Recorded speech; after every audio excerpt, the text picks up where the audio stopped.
Thank you all for coming. This has become an annual event for us, and we're very, very happy to translate some of the budget for you, which is what I'm going to try and do. You know, my basic assessment of this budget, though it's really been less than 24 hours, and as we think, there'll be more to speak and write off. But I also have to be a bit careful, because after a half-an-hour interview yesterday with one of the newspapers, they quoted me as saying, this budget maintains the stereotype image of women. And that was too lofty a statement to have come from me, but in any case, I will speak about gender and how this budget, in some sense, looks at women. But let me broadly say that, for me, this was a plumbing budget.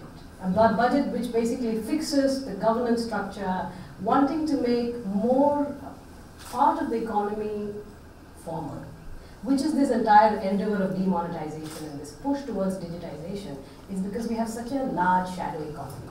Cash is it's a culture of doing business in India is cash driven. Of course, there's some amount of political funding statements which you made, and I can sort of evaluate that for you later on.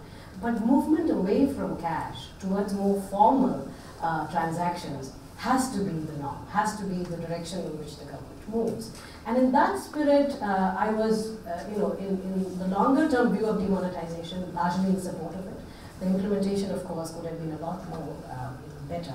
But this budget reinforces the next set of steps that need to be taken to take that demonetization drive, to bring more of the shadow economy into the formal tax and financial sector.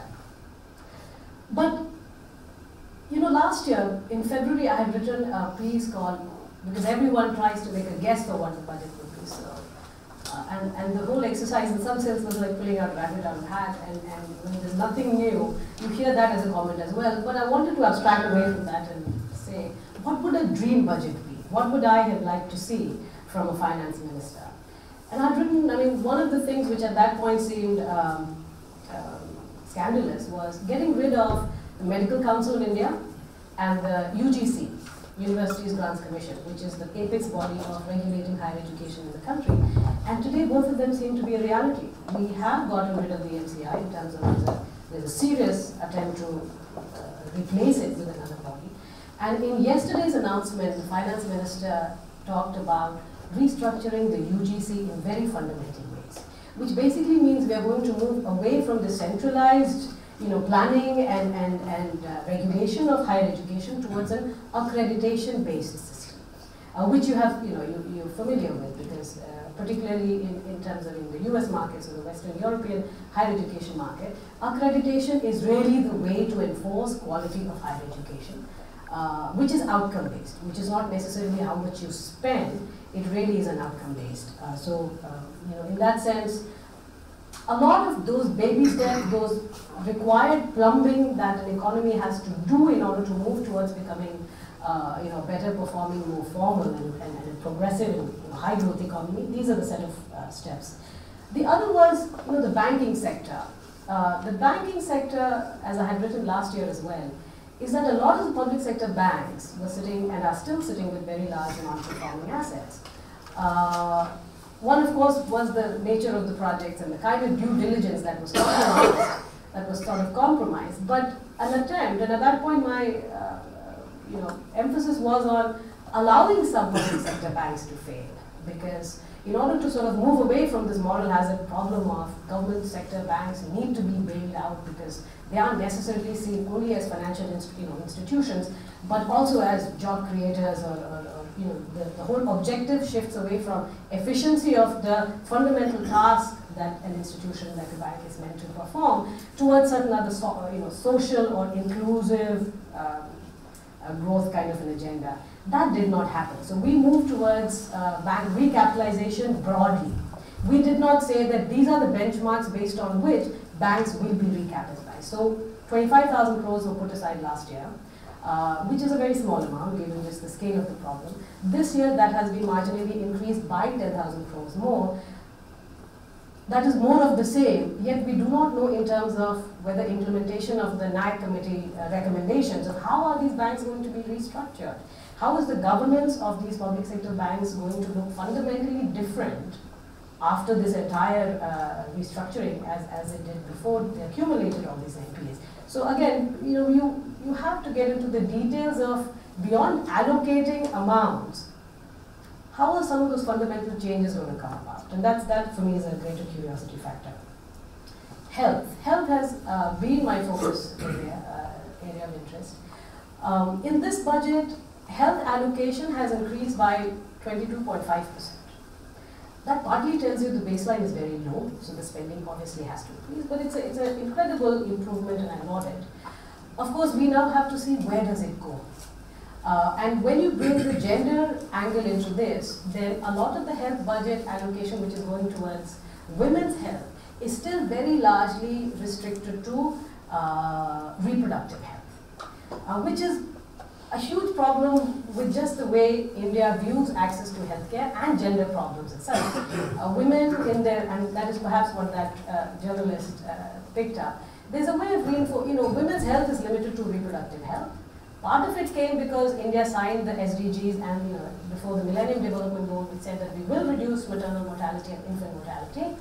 But we have continued exactly in that same direction. We have to look at women's health beyond reproductive health through the entire life cycle. India has one of the largest number of death in old age because of lack of access to healthcare. In the early stage, it's because of nutritional. In fact, we have one of the largest number of children population which is stunted and wasted.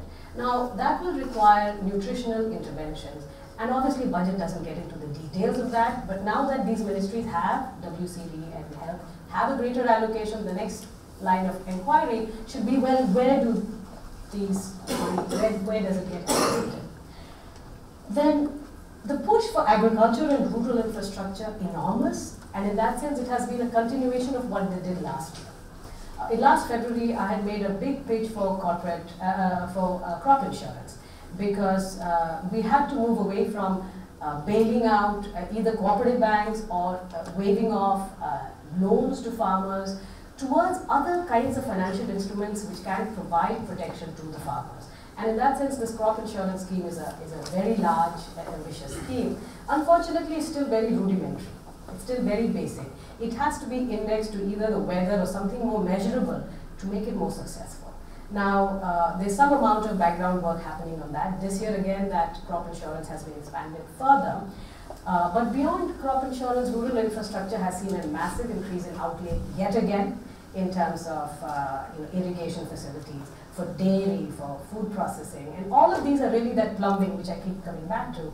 Because eventually farmers are going to do well also when they're able to market their products better, when the middle, the logistic chain which is required to connect a farmer to the markets, retail market, that is made more robust.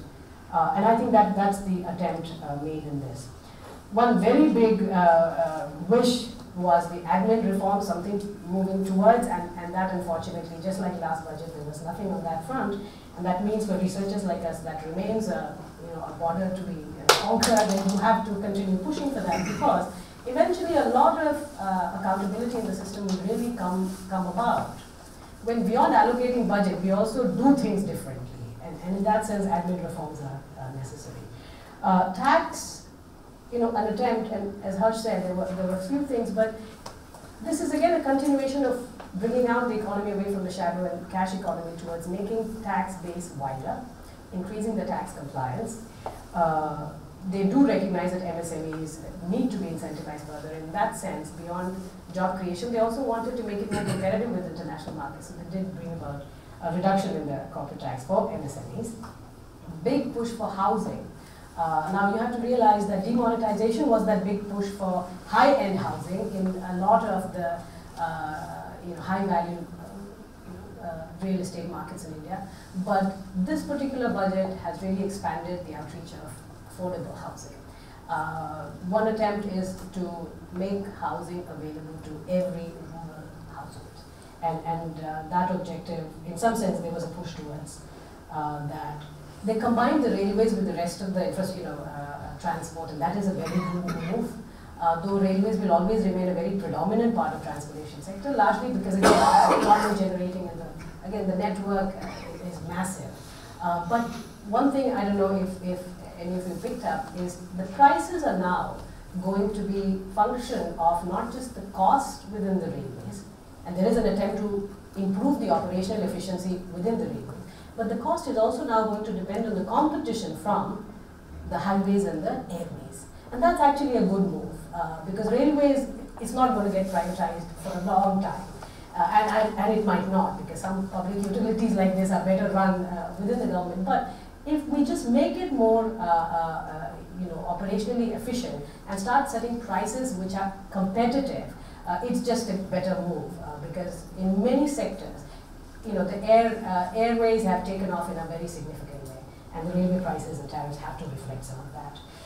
There was some move in the labor reform. He hasn't, the FM didn't really lay out anything detailed, but what he did mention is that we are going to try and consolidate as many tribunals for dispute resolution and so on as possible.